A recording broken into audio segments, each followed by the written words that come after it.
inihaw na tilapia and laswa.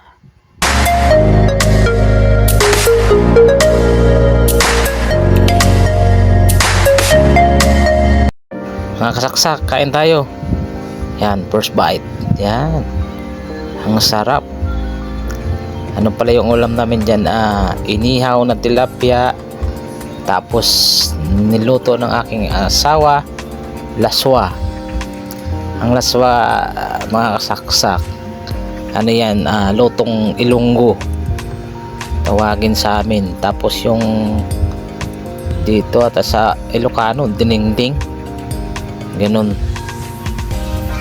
Nahiya rin yung aking asawa din magpakita sa kamera. Andyan lang sila sa gilid. Tapos yung aking anak makulit dyan, yung ginagalaw yung aking ulam na laswa.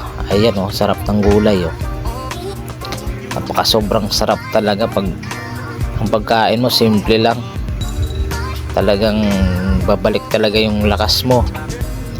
Kaya mabilis ako gumaling dyan, dahil sa aking asawa. Yan, kinukulit ko sila sa gilid. Yan, yung iniyaw na tilapia, napakasarap, mga kasaksak. Grabe, parang isang buong malaki kaya kong ubusin. Ayan, juicy na juicy. Ayan, isawsaw pa yan sa tuyo na may kalamansi. Panalo talaga. Tapos sabay subo. Ayan, ang sarap talaga. Grabe, yan talagang panalong ulam sa akin. Talagang piliin ako sa mga ulam na masasarap, isa na yan sa pipiliin ko, kasi napakasustansya na, healthy pa, tsaka normal lang yung pagkaluto. Walang maraming sahog, walang maraming ingredients, talagang gulay lang talaga at saka isda.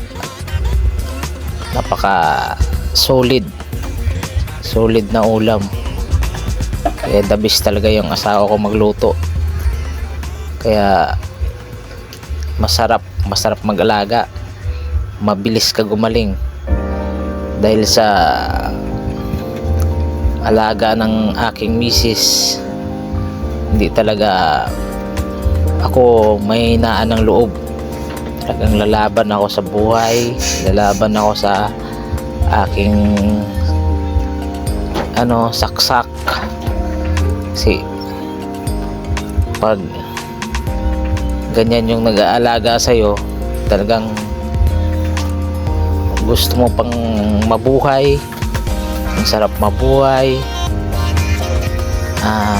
Talagang hindi ka magsisisi na yan yung magiging kasama mo habang buhay. Kaya ako kain na ng kain dyan, tapos yung anak ko sa gilid, ang kulit, tingnan nyo. Tapos yung aking asawa, yan sa gilid lang, malapit ko na maubos yung tilapia. Ang sarap kasi, lalo na pag nanguya mo na, grabe, ang sarap. Kaya pag bago lang kayo sa channel namin, please like, share and comment. Thank you, bye bye.